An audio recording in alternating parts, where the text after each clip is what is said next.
Hello there my friends, and welcome back to the Scott Reed Project. And today we are going to be cooking that fantastic classic French dish, beef bourguignon. Now this is one of those dishes, you know, everybody has got their own method and recipe.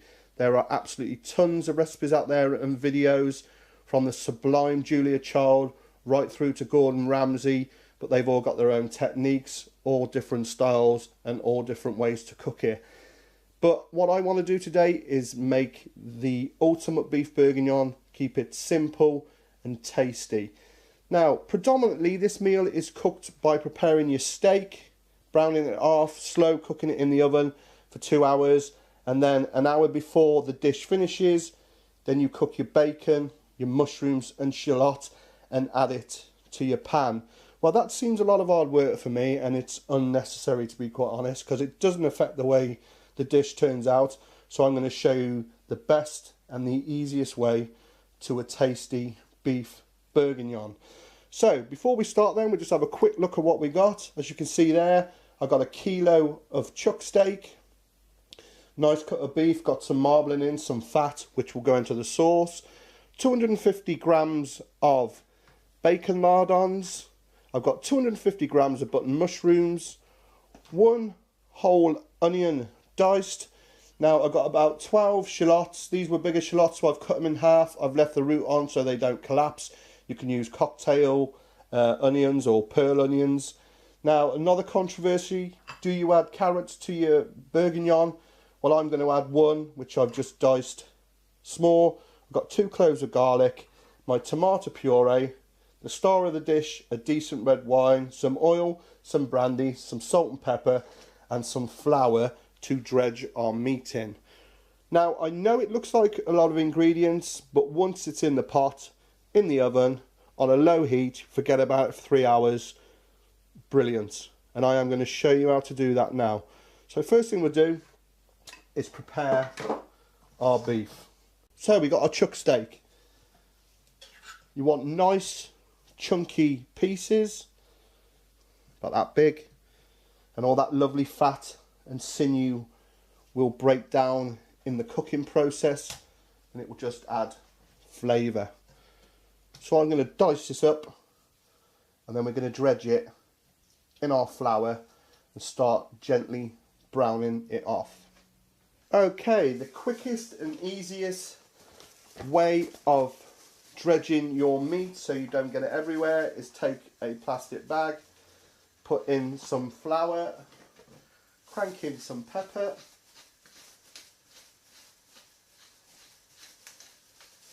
and a little bit of salt. And it's all about, you know, this dish takes long enough to cook,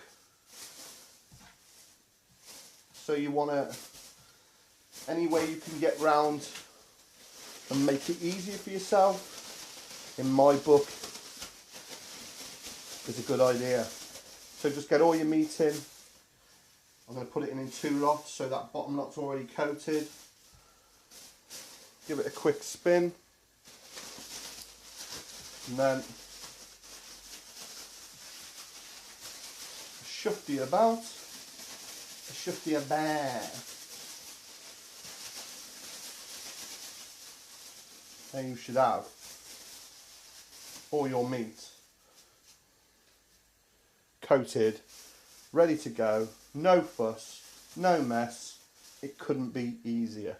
Right, let's get on the pan, we'll get some oil in, and what we're going to do is fry off all these pieces of beef so we get a nice colour on them, because that's the key to this dish, is the caramelisation, sealing that meat. And then what I do is I shall fry it off in one pan and then transfer it to my fantastic casserole. Then we can start building up those layers of flavour with the veg and the garlic, the onions and the tomato puree. So into our pan, drop of oil. And like before, I've said this many a time, do not overcrowd this pan, because you want it hot and you want it as soon as it hits the oil to start cooking and caramelising. But you put too much in, it will lower the heat of your pan. And you want it to go straight in and start to sizzle. just like that.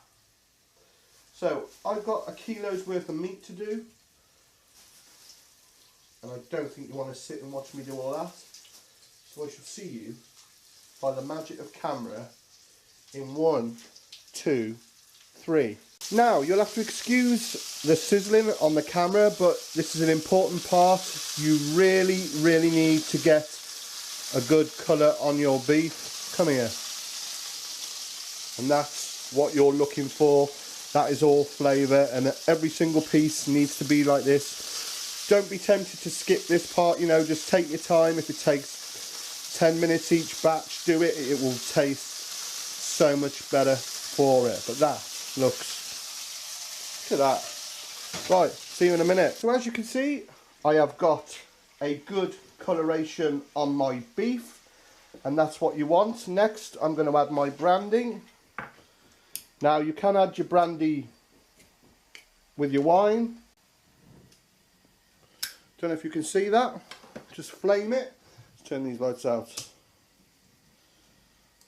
beautiful. Just let all that brandy burn off, and then what we'll do is we'll keep that on another hob just ticking over while we prepare the rest of our ingredients. I've got my beef gently ticking over in that corner there. Next, into some fresh oil are 250 grams of bacon. You have to excuse the sizzle, we are cooking in real time, baby. So, same as the beef, get a nice colour on the bacon as well.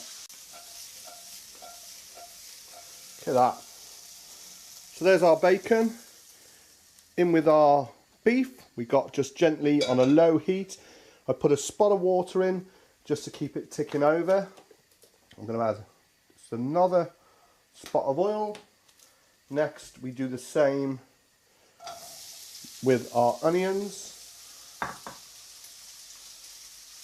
Our 1 chopped onion and 1 diced carrot. Now, you can marinate your beef overnight or for a minimum of 3 hours in your red wine and your onions and carrots. Some people do, some people don't. But what I find, if you do that, sometimes it can make the beef taste a little strong, a little gamey. I prefer it a little bit cleaner flavour, but you know, whatever you want to do, however much time you got, if you want to do that, it's fine. But personally, I like to do it nice and clean like this. So what we want to do is cook them down a little bit and add a little bit of colour, and then we'll add our garlic to it, crushed garlic, because we don't want that to burn and send the whole lot bitter. Look at that. I should have been a chef, you know. If I just show you then, that's just starting to take on a little bit of colour. So this is when we crush our 2 cloves of garlic, get them in, just cook it out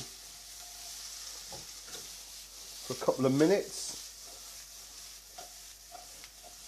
Smells fantastic in here.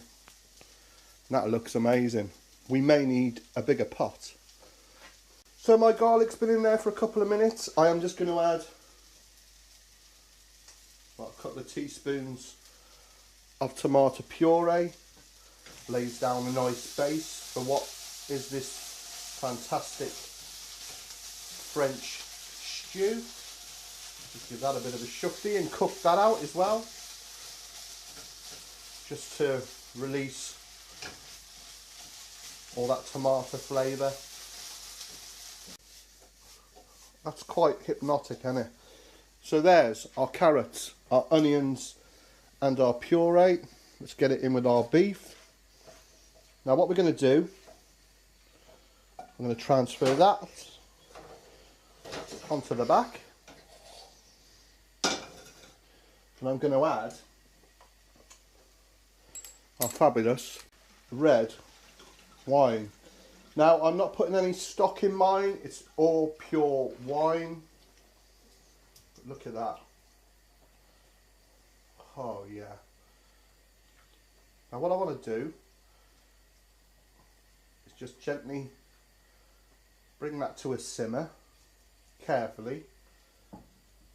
And in the meantime, I'm just going to prepare our mushrooms and our shallots to add to this beautiful thing. So, I'm just going to add a pinch of dry thyme. I've got 1 bay leaf, which I'm going to crack and get that in there. Obviously, you can use fresh thyme if you want to. Let's get that lid on, and I'm going to move that to the front of the stove while we just finish off these mushrooms and these shallots. That's shallot, baby. Same as before then, still using that same pan, a little spot of oil. The trick to cooking mushrooms and getting the colour on is a hot pan, hot oil. Coat them. And just keep an eye on them. Give them a shufty about. Right, we've got our colour on our onions, you can see.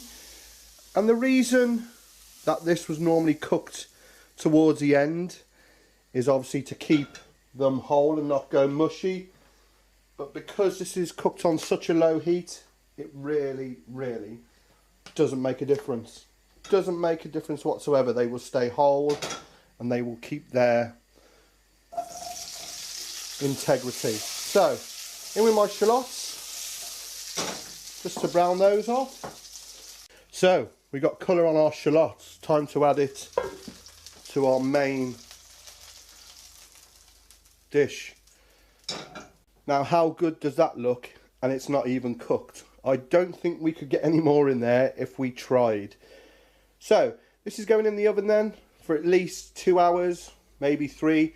Gas Mark 3, check up there for the conversion. But easily could do on top of the stove, just ticking over 2 or 3 hours. And I know that was a lot of prep, but it's all done, you know. And these dishes, they're simple dishes, but it's about the preparation with this French stuff. You know, they got it down to a T. Just that little bit of care, and you're turning just normal, simple ingredients into something special. So lid on then. We'll check on it in about 2 hours. Okay then, this has been in the oven for 3 hours. Just have a look at that. What a fantastic dish of food that is. Just going to sprinkle some more parsley on. Fantastic. And if you have a look, nice, thick, rich gravy. Obviously not using any stock, it's just pure wine and the juices from the meat. But just have a look how good that looks. Right, let's not stand on ceremony. Let's try a bit of this. But just have a look at that. Right, let's have a bowl. Make sure we get a bit of everything. Lovely meat, carrots, mushrooms, some of that shallot, some of that fantastic bacon. I mean, classically, serve this with mashed potato, celeriac mash would be nice, or just with some crusty bread and a nice glass of wine. But how good does that look? Hey, not bad. Not bad at all. Give it a quick flourish of parsley. Beautiful. Wow, what a beautiful looking plate of food. Let's try it. Can't wait to try this beef. What I'm going to do, just have a look at that. Hey, how good does that look? I'm going to show you how tender this is. I'm going to take a spoon and cut, and you can see how good that is. Let's take a bit of carrot, a bit of mushroom. Man, it is unbelievable. So tasty. Oh, let's get some bacon on there. It really is a truly stunning dish. And if you remember Like I said, normally the shallots and the mushrooms are bacon are put in at the end to stop them losing their shape. But there's the proof in the pudding. The mushroom still in good condition, the shallots whole, and the bacon, wow, really, really give this a go. Right, I'm going to have another mouthful of this, and then I will sum this beauty up. Bear with me. Well, my friends, I am lost for words again. That was just a stunning, sublime dish. Really, these French classics, they're not classic for no reason. It was amazing. What more can I say? It was tender, rich, thick, unctuous, fantastic. Do give this a go. If you like that coq au vin I did, you will love this. And if you left this for a day and ate this tomorrow, even better. But trust me, that was superb.